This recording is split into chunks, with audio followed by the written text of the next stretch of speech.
메리 크리스마스. 오늘은 성탄절입니다. 기쁨의 날입니다. 우리 양옆으로 다시 한번 앞뒤로 인사 나눌 때 메리 크리스마스. 주님이 태어나셨습니다. 우리 인사 나눴으면 좋겠습니다. 메리 크리스마스. 주님이 태어나셨습니다. 우리 인생의 최고의 날이 바로 오늘입니다. 예수님께서 태어나시지 않으셨다면 우리에겐 구원의 은혜가 존재하지 않습니다. 정말 하나님의 놀라운 은혜입니다. 메리 크리스마스. 메리 크리스마스 하면 여러분 어떤 마음이 떠오릅니까? 여러 가지 생각이 떠오르지 않습니까? 명동거리. 우리 어르신들은 한국에 계셨을 때 생각하면 명동거리 생각나시지 않으세요? 명동이 어딘지 모르시는 분은 안 계시죠? 명동거리. 눈발 날리고 왠지 거기 가가지고 걸어야 될 것 같은 느낌, 홍대를 한번 가야 될 것 같은 느낌이 들기도 하고요. 저는 개인적으로 이 크리스마스 계절이 그렇게 썩 좋지는 않았던 것 같아요. 저하고 비슷한 경험을 하신 분들이 계실 수도 있다라는 생각은 하는데요. 이상하게 남녀가 만남을 갖지 않습니까? 중학교 때, 고등학교 때, 그렇죠? 근데 이상하게 꼭 성탄절 전에 깨져요. 여러분 웃는 분들 한 번쯤 경험이 있는 분일 수도 있어요.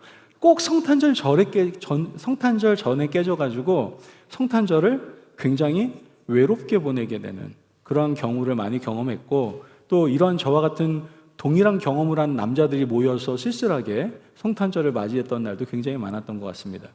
여러분에게는 성탄절이 어떻게 다가오십니까? 기쁨입니까? 아니면 행복함입니까? 아니면 저와 같이 왠지 모르는 부정적인 이미지, 좀 쓸쓸한 날, 외로운 날. 여러분에게 도대체 크리스마스는 어떤 날입니까? 오늘은 성탄주일입니다. 우리가 성경을 보면 사복음서, 마태, 마가, 누가, 요한복음을 보면 모두 동일하게 주장하는 게 있습니다. 그게 무엇이냐면은 바로 성탄을 축하하는 내용이 들어있다는 겁니다. 그 중에서 이 마태는 박사들의 축하 이야기를 자세하게 기록하고 있음을 우리는 알 수가 있게 됩니다.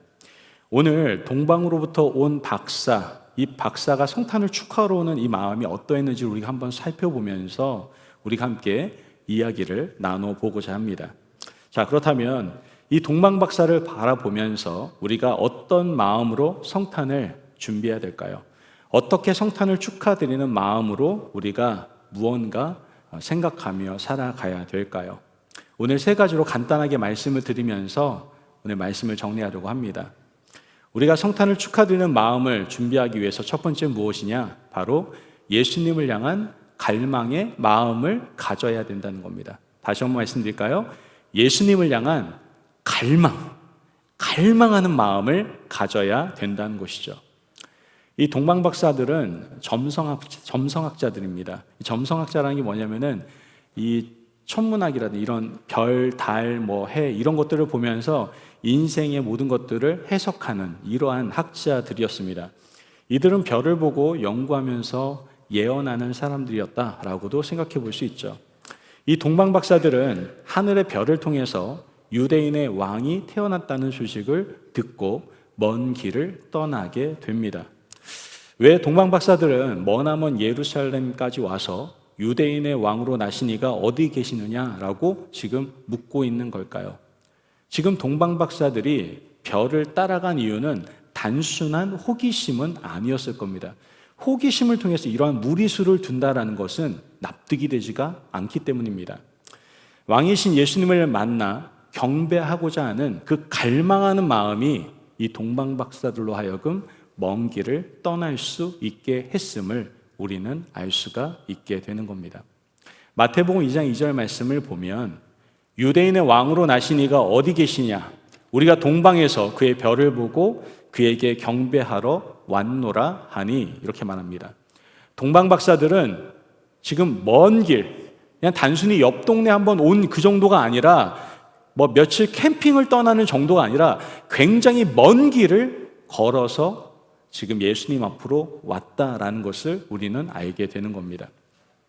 동방박사들이 걸어온 먼 길은요, 물리적으로도 정신적으로도 또한 재정적으로도 손해를 감수해야만 했던 길이었음을 우리는 알 수가 있게 되는 것이죠. 여러분 한번 생각해 볼게요. 이 동방박사가 이 길을 걸어오기 위해서 어떻게 했는지. 최소한 일단 예수님을 만나기 위해서 별을 보고 왔잖아요. 그 별을 보고 난 다음에 준비하는 기간만 거의 1, 2개월 정도가 걸렸을 겁니다. 왜 1, 2개월이 걸렸을까는 지금 앞으로 이어지는 얘기를 들어보면 충분히 이해가 되실 겁니다. 자, 동방박사가 이 베들레헴까지 오는 그 거리는요, 며칠 정도가 걸렸을까요? 하루 이틀이 거리가 아닙니다. 거의 90일이 넘는 거리를 걸어와야만 했습니다. 우리는 보통 동방박사 하면 동방박사 세 사람을 생각하잖아요. 이거 성경적이지 않다는 건 아시죠? 동방박사 세 사람이라는 단어는 성경 어디에도 없습니다.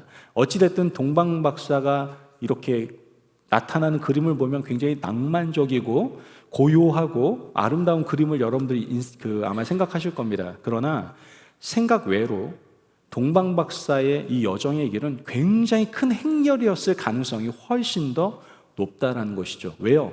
90일이 넘는 기간 동안에 그 길을 떠나야 됐으니까 얼마나 많은 준비물들이 필요했겠습니까? 그렇지 않을까요?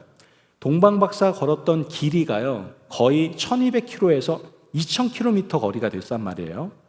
낙타나 말이 하루에 갈 수 있는 길이는 20km 정도가 됩니다. 그러니까 계산해 보면 90이 넘는 거리가 시간이 걸려야 충분히 도달할 수 있는 거리였다는 것이죠. 쉬운 길이 아니었다는 거예요. 많은 준비물, 음식물, 이런 것들 다 준비하면 굉장히 큰 행렬이 아마 지나갔을 거다라고 생각하는 것이 훨씬 더 납득이 갈 수 있는 내용이죠. 길만 먼 것이 아니었습니다. 굉장히 위험하고 두려운 길이 바로 그 길이었습니다. 사막과 광야의 길이라는 것은 언제나 음식과 물이 넉넉합니까? 넉넉하지 않습니까? 넉넉하지 않습니다. 그러니 행렬이 더 길어질 수밖에 없는 거예요. 아니, 동방박사만 갔겠어요? 그 음식물을 조달할 수 있는 사람, 일할 수 있는 사람, 일꾼들 다 데리고 가야 되잖아요. 그러면 그 사람들의 음식 양부터 시작해서 많은 것들을 준비해야 됐기 때문에 아마 큰 행렬이 지나가게 되었을 겁니다. 뿐만 아니라 이 사막과 광야는 길이 편하지 않습니다. 우리가 가는 것처럼 아스팔트가 깔려있는 길이 아니잖아요. 굉장히 열악한 길을 걸을 수밖에 없다는 것이죠. 또한 사막 기후 조건은 먼 여정을 가는데, 아니 멀리 가는 것 자체도 너무나 힘이 든데 그 사막 기후가 아마 그 몸을 더욱더 지치게 만들 수밖에 없었다라는 것이죠. 뿐만 아니라 이 동방박사들은 예수님께 드릴 귀한 예물을 가지고 갔습니까? 안 가지고 갔습니까? 가지고 갔잖아요. 이때 당시에는 강도하고 도적들이 엄청 많았거든요. 그러니까 긴 행렬 가운데서 뭔가 값진 게 있어 보인다? 그러면 도적과 강도들이 가만히 내버려 두지 않았을 겁니다. 그런 위험 가운데 있었다는 것이죠. 뿐만 아니라 사람만 무서운 게 아니라 그 사막 광야 가운데 있는 어떤 맹수들로부터 생명을 위협받을 수밖에 없는 그 길, 그게 바로 동방박사가 걸어온 먼 길이었다라는 것을 우리는 알게 되는 겁니다. 그럼에도 불구하고 동방박사들은 그 길을 걸어서 베들레헴까지 오게 되는 것이죠. 동방박사들이 이와 같은 모습을 보며 유대 땅 베들레헴까지 가는 길은 물러설 줄 모르는 갈망의 마음을 가진 사람들이 찾고 기뻐하는 바로 성탄의 모습을 우리에게 분명히 보여주고 있다는 것을 우리는 깨달을 수가 있게 되는 겁니다. 마태복음 2장 9절에 10절 말씀을 보면 박사들이 왕의 말을 듣고 갈새 동방에서 보던 그 별이 문득 앞서 인도하여 가다가 악이 있는 곳에 위에 머물러 서 있는지라. 그들이 별을 보고 매우 크게 기뻐하더라. 지금 제가 앞서 말씀드린 바와 같이 동방박사들이 우리에게 보여주는 그 길은 분명히 힘들고 어려운 길이었습니다. 우리는 동방박사들이 보여주는 마음을 통해서 우리가 드리는 성탄이 단순히 축제나 행사가 아니다라는 것을 깨달아야 되는 겁니다. 아까 우리 우스택 전사님이 찬양 인도하시면서 마지막에 얘기했잖아요. 우리는 성탄절을 어떻게 맞이하고 있는지. 그냥 축제, 그냥 즐기는 날, 이런 날로 우리가 맞이하고 있다라면 지금 동방박사의 마음과는 너무나 동떨어진 마음을 우리가 가지고 있는 것이다라는 것이죠. 여러분, 우리 마음속에 오늘 이 시간 이 동방박사가 먼 길을 걸어온 이 모습을 보면서 진정한 갈망함이 회복되는 귀한 날, 그날이 바로 이 성탄절이 되시기를 주님의 이름으로 축복합니다. 아멘. 여러분, 과연 예수님께 대한 갈망 가운데에서 지금 성탄을 맞이하고 계십니까? 아니면은 오케이 성탄 연휴 이렇게 생각하시면서 여행 계획을 준비하시고, 제가 여행 가지 말라고 얘기하는 거 아닙니다. 그런데 우리가 주객이 전도되면 안 되잖아요. 어떤 게 먼저인지는 알아야 된다는 얘기죠. 짜실 수도 있죠. 하지만 정말 내가 예수님께 대한 갈망함을 먼저 마음에 품고 있는가? 도대체 나는 무엇을 가장 갈망하며 지금 살아가고 있는가? 이 기간뿐만 아니라 한 해를 돌아보며 내가 정말 갈망하고 있었던 것은 도대체 무엇인가? 우리 스스로 한번 돌아볼 수 있는 저와 여러분이 되시기를 간절히 바랍니다. 그러므로 오늘 예수님의 성탄을 축하하기 위해 예수님을 향한 갈망하는 마음을 이제 다시 한번 갖기를 소망하며 살아가실 수 있는 저와 여러분이 되시길 간절히 바랍니다. 아멘. 첫 번째는 우리가 성탄을 준비하면서 정말 갈망하는 마음을 가져야 돼요. 예수님에 대한 갈망함. 저는 그래서 한번 여러분들에게 말씀드리고 싶은 것은 성탄에만 이런 갈망을 느끼는 게 아니라 매 주일이 갈망하는 마음으로 가득 찼으면 좋겠어요. 주일에 갈망하는 마음으로 오셨으면 좋겠다고요. 찬양 시간이 갈망하는 시간이 되었으면 좋겠고요. 말씀을 듣는 시간이 갈망하는 시간이 되었으면 좋겠고요. 말씀을 듣고 이 땅을 살아가는 모습이 갈망하는 모습이 되었으면 좋겠습니다. 이 성탄을 맞이해서 그 예수님을 향한 갈망의 마음이 회복되실 수 있는 저와 여러분이 되시기를 축복합니다. 아멘. 두 번째, 우리가 또 이 성탄을 축하하는 마음을 어떤 마음을 가져야 되느냐? 둘째는 예수님께 경배하는 마음을 가져야 합니다. 어떤 마음이요? 예수님께 경배하는 마음을 가지셔야 돼요. 동방박사들은 아기 예수 앞에 엎드려서 경배를 합니다. 그냥 경배합니까? 아니에요. 금, 유향, 몰약을 드리면서 경배를 합니다. 이 동방박사들은 왕이신 예수님을 경배하는 마음으로 그분의 탄생을 정말 큰 마음으로 축하하고 있는 것을 우리는 본문을 통해서 보게 됩니다.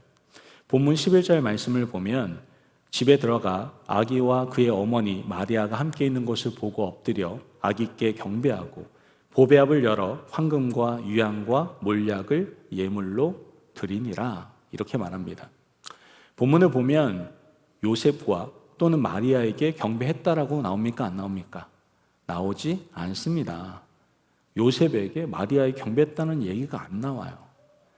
보통 어른 보고 경배하는 것은 쉬워도 아기에게 경배한다라는 것이 쉽습니까? 어렵습니까? 쉽지 않잖아요. 자기보다 지금 아래라고 생각하는데 그 어린 아기에게 경배한다는 게 쉽겠습니까? 그렇지 않습니다. 그런데 이 동방에서 온 박사들은요, 정말 영안이 열려 있었던 사람이었던 것 같아요. 이 아기는 지금 왕궁에서 태어난 황태자가 아닙니다. 화려한 왕궁에서 태어난 모습이 아니에요. 그런 모습이었다면 최소한 경배하는 마음이 조금 이렇게 우러나왔을지도 모르겠어요. 그런데 지금 현재 이 아이는 보잘것없는 마국간에서, 구유에서 태어났단 말이에요. 우리는 여기서 또 착각하는 게 뭐 구유가 굉장히 나무통으로 돼 있어서 막 이렇게 뭐죠? 뭐가 깔려 있잖아요. 그거 뭐라고 하는지 모르겠는데 하여튼간 벼인가요? 뭔가요? 하여튼간 깔려 있잖아요. 그래서 되게 포근한 이미지인데 사실 이스라엘에 가보면 이 마국간에 있는 그 구유는요, 나무가 아니라 돌입니다. 그러니까 굉장히 차디찬 곳에 아기 예수가 누워 있었던 거예요. 거기에 물론 지푸라기 같은 거 몇 깔긴 했겠죠. 그런데 굉장히 찬 시멘트 같은 그런 돌 위에 이렇게 아기 예수가 누워 있었던 겁니다. 강보에 쌓여서 누워 있었죠. 그러니 뭐 경배하고자 하는 마음이 인간적인 눈이었다면 생겼겠습니까? 안 생겼겠죠. 그럼에도 불구하고 동방 박사는 지금 아기 예수께 경배를 하고 있다라는 겁니다. 여러분, 우리는 교회에 나와도 또 교회를 정할 때에도 또 진리가 있는가 없는가 우리가 좀 점검해 볼 필요가 있습니다. 우리의 영안이 좀 열릴 필요가 있다는 거예요. 이 교회는 왜 이렇게 사람이 별로 없어? 이런 걸 먼저 보는 것이 아니라 이 교회 가운데 은혜가 있는지, 이 교회 가운데 진리가 있는지, 이 교회 가운데 비전이 있는지, 이 교회 가운데 뜨거움이 있는지 그걸 볼 수 있어야 된다는 겁니다. 우리 교회에 나오신 분들 정말 축복합니다. 아멘. 우리 교회는 아멘이 그렇게 나오면 제가 이렇게 주장한 게 굉장히 어색해지잖아요. 그죠? 우리 교회는 은혜가 가득한 줄을 믿습니다. 아멘. 교회 잘 나오신 거예요. 모든 교회가 다 은혜가 있습니다. 저는 어떤 교회가 은혜 없다라고 얘기하는 건 아니에요. 하지만 우리 교회에 하나님의 넘치는 은혜가 분명히 있습니다. 어떻게 목사님 그것을 자신할 수 있습니까? 우리 교회 역사를 보면 하나님께서 일하시지 않고는 지금까지 걸어올 수가 없었기에 하나님의 은혜가 있다라고 저는 고백할 수가 있습니다. 이것은 정말 영안이 있어야만 보일 수 있는 눈이에요. 지금 여기에는 정말 초창기 멤버들 여기 다 있으세요. 지금도 묵묵히 변함없이 이 자리를 지키시는 분들이 계세요. 너무나 감사하죠. 보잘것 없을 때부터 지금까지 그 자리를 지키시는 분들이 계시다고요.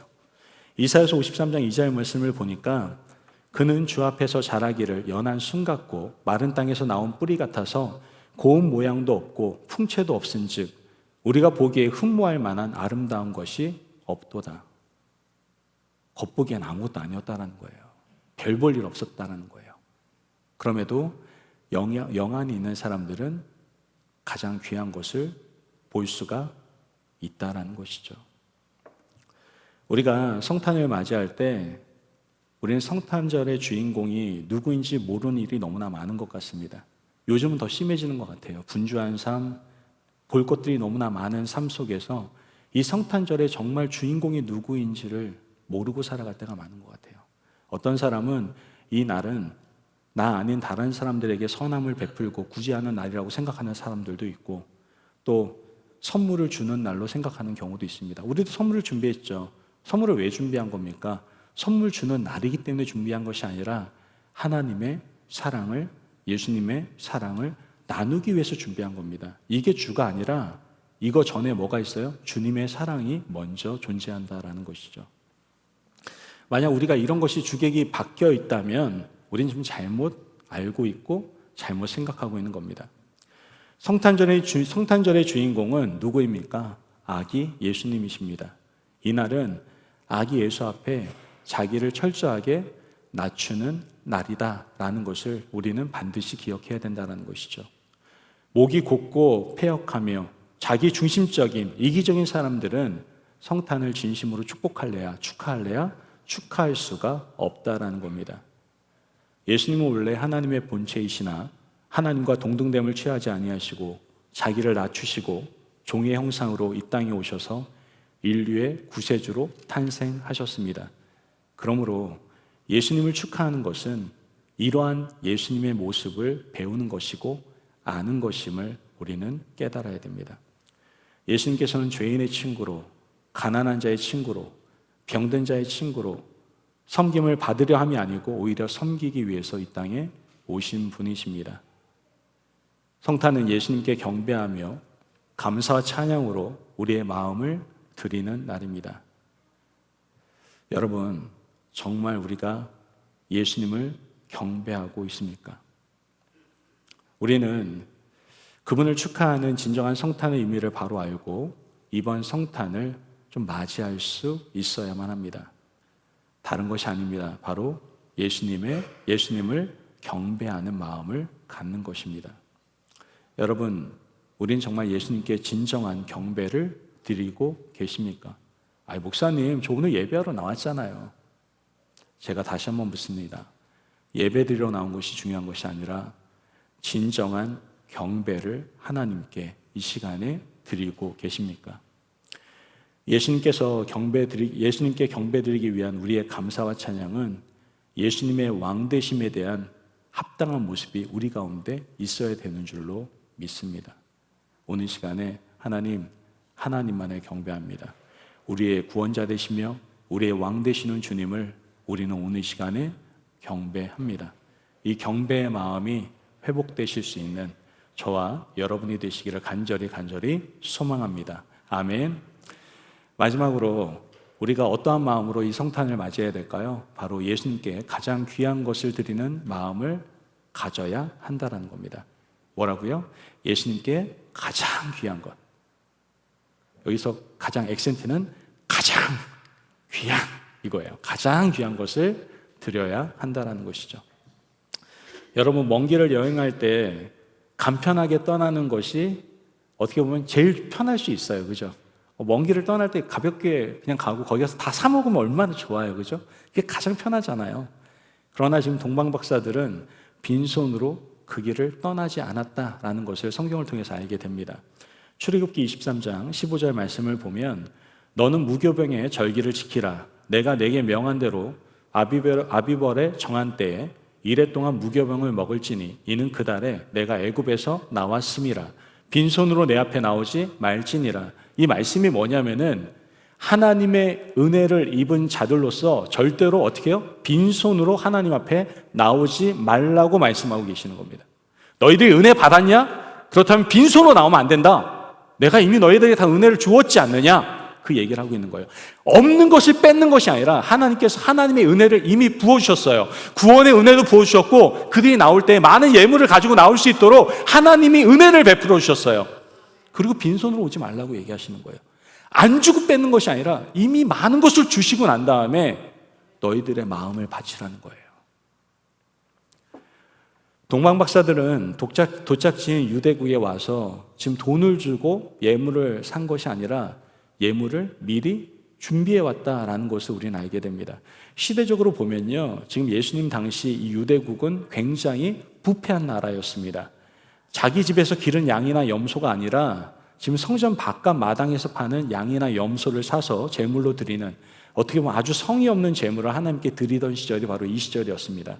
이때 당시에 성전 뜰에 이 제물들을, 양이나 염소를 판매했던 이유는 먼 데서 오는 사람들을 위한 거였어요. 사실 먼 데서 오는 사람이 그냥 가볍게 와서 거기서 사는 게 아니라 기른 것을 가지고 오다 보면 상처가 생길 수 있잖아요. 나뭇가지에 찢기든 뭐든 상처가 생길 수 있으니까 그럴 때에는 다시 거룩한 것으로 드리기 위해서 거기서 살 수 있도록 마련해 놨던 거예요. 그런데 이것이 악용되기 시작하는 것이죠. 편리함이라는 이유로.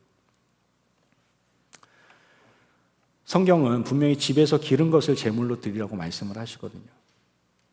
이런 가장 귀한 것을 드리라고 말씀하시는 내용은 구약에만 있는 것이 아닙니다. 신약을 보면 고린도후서 9장 5절 말씀에 그러므로 내가 이 형제들로 먼저 너희에게 가서 너희가 전에 약속한 연보를 미리 준비하게 하도록 권면하는 것이 필요한 줄 생각하였노니 이렇게 준비하여야 참 연보답고 억지가 아니니라. 지금 말씀하신 게 뭡니까? 준비하라. 이 준비에는 뭐가 들어있냐면은 가장 귀하고 가장 값진 것을 드리라고 말씀하시는 거예요. 여러분, 우리도 동방 박사들처럼 하나님께 드릴 가장 귀한 것을 어떻게 보면 준비하는 그런 마음을 가질 수 있어야만 합니다. 동방 박사들이 준비한 선물은 무엇입니까? 황금, 유향, 몰약. 이 모든 것은 어떻게 보면 최고의 예물이라고 우리는 생각해 볼 수 있습니다. 물론 각 예물마다 상징하는 의미들이 있습니다. 예를 들면 황금은 왕권과 영광을 상징하는 것이고, 유황은 제사장 역할과 신성을 상징하는 것이고, 몰약은 장래와 고난을 예고하는 상징을 가지고 있습니다. 즉 예수님이 왕으로서의 권위, 신성, 고난을 상징적으로 보여주고 있다라고 신학자들은 해석하고 있습니다. 그러나 이러한 의미를 떠나서 지금 동방 박사들은 가장 귀한 것을 예수님께 드리고 있다라는 것이죠. 가장 귀한 것을. 여러분, 우리가 예수님께 드릴 수 있는 가장 귀한 것은 무엇입니까? 여러분, 오늘 성탄절 헌금 따로 준비해서 이렇게 가져오셔서 하나님께 드린 게 과연 우리가 드릴 수 있는 가장 귀한 것입니까? 죄송합니다. 그것은 하나의 모습에 불과하지 그게 본질은 아닙니다. 여러분, 돈이 본질이 아닙니다. 헌금 많이 해라? 헌금 적게 해라? 그거 중요한 게 아니에요. 헌금은 본질이 아닙니다, 여러분. 헌금의 본질은 믿음입니다. 이 얘기를 다시 한번 말씀드리면 우리가 예수님께 드릴 수 있는 가장 귀한 것은 뭐다? 다른 것이 아니라 우리의 믿음이다라는 거예요, 믿음. 예수님께서는 우리의 믿음을 보기를 원하세요. 믿음을 받기를 원하세요. 물질이 아니에요. 그분은 다 가지신 분인데 그게 뭔 상관이 있겠어요? 주님께서 원하시는 건 우리의 믿음이다라는 것이죠. 성탄 축하는 예수님을 가장 사랑하는 그 믿음, 예수님을 구세주로 깨닫는 그 믿음, 예수님으로 인하여 받은 영생의 복을 깨닫는 것이 바로 진정으로 성탄을 축하하는 마음이다라는 것을 우리는 깨달아야만 하는 겁니다. 히브리서 11장 6절 말씀은 그래서 우리에게 말씀합니다. 믿음 없이는 하나님을 기쁘시게 하지 못하나니 하나님께 나아가는 자는 반드시 그가 계신 것과 또한 그가 자기를 찾는 자에게 상 주시는 이심을 믿어야 할지니라. 아멘. 뭐라고 얘기합니까? 믿음 없이는 날 기쁘게 할 수 있는 것은 없다.